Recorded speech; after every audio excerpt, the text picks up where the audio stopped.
Welcome to a short and simple video detailing the operation of the new Centerline by Hobart. That's right, short and simple. We know you're busy, so let's get to it. You've got the Centerline by Hobart bench-type mixer with 3 speeds, timer, manual bowl lift, and a number 12 attachment hub. It is important to know that there is a moving agitator in the bowl. Keep your hands, clothing, utensils, and other items out of the bowl while it is in operation. This machine has 3 interlocks: bowl guard, bowl in place, and bowl up. These must all be in place while using the mixer. The wire cage bowl guard rotates out of the way to add ingredients or to access the bowl and agitator. Remember, the wire cage bowl guard must be closed or the mixer will not operate. Let's talk controls. Everyone wants a little control, and we've made it pretty simple. The mixer has 3 speeds. Shift into first for mixtures like heavy batters, mashed potatoes, pasta dough, and bread dough. Shift it into second for cake batters or biscuits, or kick it into high gear for incorporating air into whipped cream, salad dressings, or light items. You should note, the machine will beep when any button is pressed. The on-off button will turn your mixer on and off. It will also stop the mixer if it is already running. In this case, off equals stop. Precision is key. The minute up and down arrows will allow you to increase or decrease the timer by 1-minute intervals. The second arrows will do the same with seconds. The minutes and seconds are set independently so you can be precise and fast. Remember the on-off button? You can also use it to clear an overload error. Let's talk about bowl placement. The bowl must be installed on the bowl support before the agitator is installed. To install the bowl, lower the bowl support. Move the bowl clamps to an open position. Position the bowl so the pin on the back of the bowl aligns with the bowl in place interlock retainer notch on the machine. Make sure the alignment pins on the front of the bowl support fit in the holes on the side of the bowl. Rotate the bowl clamps and the bowl will be locked in place. Now we are ready for the agitator. Lower the bowl if necessary. Open the bowl guard wire cage. Now place the agitator inside the bowl and align the horizontal slot with the agitator shaft pin. Slide the agitator up and turn it clockwise to seat the shaft pin in the slot of the agitator shank. Got it? Good. Now to remove the agitator, make sure the guard is open and the bowl is lowered. Lift the agitator and turn it counterclockwise. Slide the agitator down and off the shaft. Let's talk mixing modes. Turn the gear shift lever to select your mix speed. The timer display reads off. Press the on-off button to begin mixing. The display will show on. Remember, if the wire cage is opened or the bowl is lowered, the mixer will stop. Once you close the cage and or lift the bowl back into place, just press the on-off button to resume. You can stop the mixer by pressing the on-off button. The timer display will read off. And now, timed mixing. First, select your speed.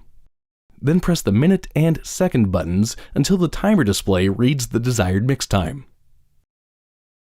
You have now mastered setting mix time. Way to go. Press the on-off button to begin mixing. The timer starts counting down from the set time. Press the on-off button to stop the mixer at any time, or again to resume. The mixer will resume mixing and the remaining time will count down. When the time reaches 0, the mixer stops and beeps 3 times. The countdown timer then displays the last set time. Cool, right? Unloading is a snap, or actually a series of short steps. Open the bowl guard wire cage assembly. Lower the bowl support. Remove the agitator.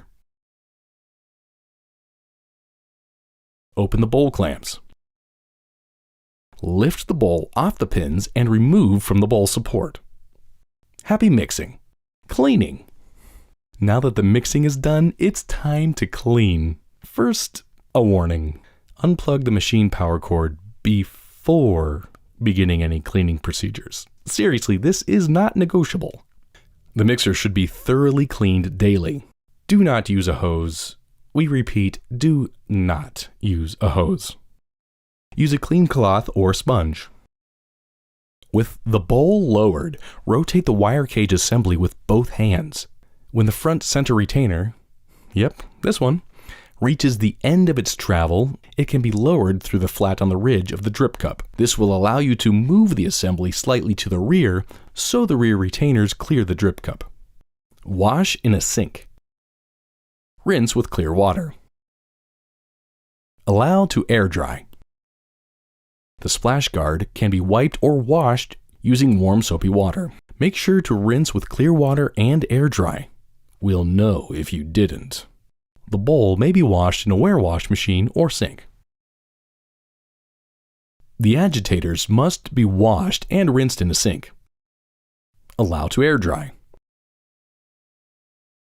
Reinstall the wire cage assembly, making sure that all 3 retainers straddle the ridge on the drip cup in 3 opposed locations.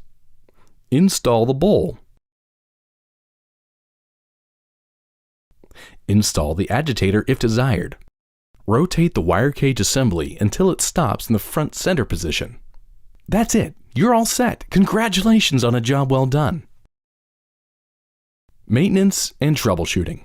Seriously, unplug the power cord before beginning any maintenance procedure. Don't make us warn you again.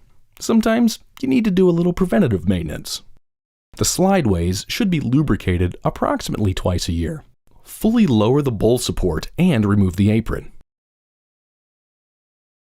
Wipe a thin coat of lubricant 630 AA food grade oil on each slideway. Reinstall the apron.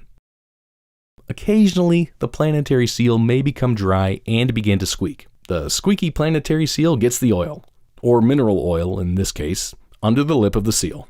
The agitator clearance should be checked periodically. The agitator should not touch the bowl. A flat beater should not have more than 1/8 of an inch clearance. Measuring clearance is easy. Pour enough flour in the bowl to cover the bottom. With the bowl fully raised, briefly run the mixer at its lowest speed. Turn the mixer off and unplug. Measure the depth of the flour where the beater has traced a path. Measure several areas to assure accuracy. Now you are ready to adjust. Remove the apron, loosen the stop nut, adjust by moving the screw clockwise to increase the clearance or counterclockwise to decrease the clearance. Tighten the stop nut and replace the apron, securing with screws. Carefully operate the bowl several times to check the adjustment. Occasionally, you might need to troubleshoot. We've included a couple of possibilities here, just in case. If your mixer will not start, make sure it's plugged in. Remember, we kept unplugging it.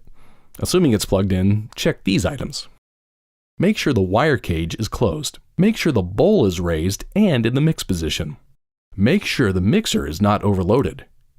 Check the circuit protector, fuse, or disconnect switch. If the agitator touches the bowl, check the following. Make sure the bowl is in the mix position. Make sure the agitator is installed correctly. Adjust the clearance as described earlier. If the timer display is flashing time and the machine is beeping, press the on-off button to reset. If the symptom persists, contact your local Hobart service office. If the timer display reads OP, the speed gear lever is not properly seated. If all else fails, we would be happy to help you. Just contact your local Hobart service office at 888-4-HOBART. That's it. You're done. Bye now.